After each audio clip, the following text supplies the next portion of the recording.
So we are going to start in the Middle East, where major developments are occurring. 3 Palestinian gunmen opened fire on motorists in the West Bank near Jerusalem this morning. According to officials, at least 1 person was killed and 8 others were wounded in the attack. Police say 2 of the gunmen were shot and killed, and the 3rd has been arrested. Jenny Hill, who's with our partners at the BBC, has been following all the developments for us this morning. Jenny, it's good to see you. Good morning.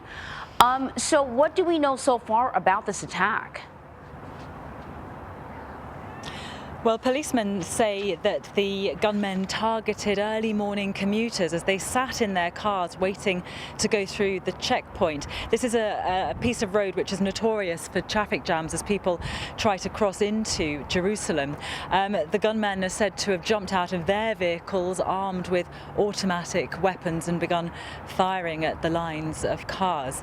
The men are Palestinian. They're said to have come from the Bethlehem area. 2 of them are said to be brothers. Israel's war on Gaza has really intensified existing volatility, not just in the West Bank, of course, but across the region. And it's one of the reasons that so many foreign governments are keen to try and bring some sort of resolution to this conflict. The other reason, of course, being that there's increasing global alarm about the humanitarian cost of this war. Overnight, Israeli airstrikes continued in Gaza. The Hamas-run health authority there says that around 100 people died during those strikes. And so, of course, this is happening as there is a frenzied attempt at diplomacy. President Biden's Middle East convoy, Brett McGurk, is expected to travel to Israel today for talks, talking about a possible ceasefire, talking about a possible hostage release. But where do things stand now with negotiations?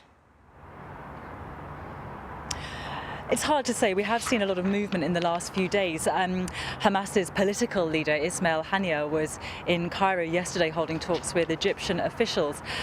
We had some word from Israel's war cabinet, the minister Benny Gantz, who sounded, I hesitate to use the word optimism, but sounded a slightly more positive note, saying that the preliminary signs were that there might be a possible movement towards the development of some kind of deal. The deal being talked about is, of course, to secure a 6-week temporary ceasefire and the release of Israeli hostages, preferably before the beginning of the Muslim holy month of Ramadan, which is less than 3 weeks away.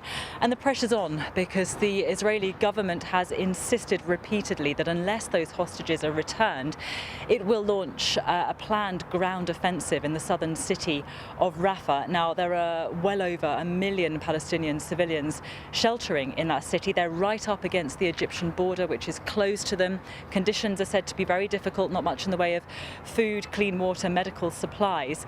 And all those people can do is watch and wait in fear as foreign governments and aid agencies discuss, argue, talk about effectively their fate.